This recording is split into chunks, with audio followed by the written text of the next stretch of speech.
அண்ணா இந்த ஐட்டம் எவ்வளோண்ணா? ஏய் என்ன அசிங்கப்படுத்துறியா? மச்சான் உன்னைய கேட்கலடா, மீல்ஸ் ஐட்டம் எவ்வளோன்னு கேட்டேன்டா. நானும் என்னைய சொன்னு சொல்லலாம் வெண்ண. நான் இருக்கும்போது நீ பில்லு கொடுத்தீனா அப்புறம் எனக்கு என்னடா மரியாதை? லூஜு பேல இது எனக்கு இல்லடா, பக்கத்து வீடு தாத்தாக்குடா. யாருக்கா இருந்தா என்னடா? கல்யாண வீடுனா நான் தான் மாப்பிள்ளையா இருக்கணும், இளவு வீடுனா நான் தான் பொணமா இருக்கணும். அப்போ சடங்கு வீடுனா மச்சான்?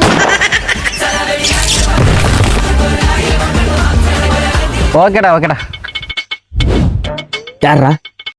மைனிங் கால் பண்ணான்டா, அவங்க ஃபேமிலி எங்கேயோ ட்ரிப் போறாங்களாமா, அதான் பேக்கேஜ் ஏதாச்சும் இருந்தா என்னைய பார்க்க சொன்னான். ஏன் அவன் என்னைய கூப்பிட மாட்டானா? உன்னைய தான் கூப்பிடுவானா? இல்லை கோஸ்டேட்டர் மண்டையா, மைதினி என் ஃப்ரெண்டு, அவன் கூட உன்னைய கூப்பிடணும். கூப்பிடணும்டா. ஏன் உன் ஃப்ரெண்டு நான் என்னைய கூப்பிட மாட்டானா? அவனுக்கு என்னடா ஃபேமிலியா போற மாதிரி பேக்கேஜ் அவ்வளவுதானடா. இப்ப பாருடா 3 நாள் பேமெண்ட் நானே போட்டேன். இப்ப போய் சொல்றான் நானும் ஒரு ஆள் தான். டேய் அவன் பேர் என்ன? மைதீனு. நீ எங்க டிக்கெட் போட்டிருக்க? திருப்பதி. அம்மாவாசைக்கு அப்துல் கலாமுக்கு என்னடா சம்பந்தம்? மச்சான் சொன்னா புரிஞ்சுக்கடா, நீ தான் மெயின் கேரக்டர், நீ தான் கெத்து, உனக்கு தான் எல்லாமே தெரியும், நீ தான் எங்கேயும் முக்கியமான ஆளுன்னு நினைச்சு உன்னை நீயே அரைநிறுவனம் பண்ணிக்கிறடா. ஏய் நான் கெத்துன்னு நான் எங்கேயும் போய் சொல்லிட்டு சுத்தல சரியா? என்னை பார்த்தாலே எல்லாத்துக்கும் தெரியும் நான் தான் நம்ம கேங்லயே மெயின்னு. ஐயே இவனுக்கு எப்படி நான் சொல்லி புரிய வைக்கிறது?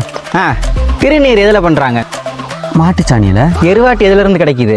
சாணியில. பொங்கலுக்கு எதை கரைச்ச வாச தெளிப்பாங்க? சாணியில. அது மாதிரிதான் மச்சான், எங்க எல்லாரோட தேவைக்கு ஏத்த மாதிரி உன்னை எருவாட்டியாவோ திருநீராவோ நாங்க எங்க தேவைக்கு ஏத்த மாதிரி யூஸ் பண்ணிப்போம்டா. மச்சான் நீ மாட்டு சாணி வச்சு எக்ஸ்பிளைன் பண்ணாலும் சரி, இல்ல டைனோசர் சாணி வச்சு எக்ஸ்பிளைன் பண்ணாலும் சரி, எனக்கு தெரியும்டா. நான் தான்டா கெத்து, நான் தான்டா. Right all out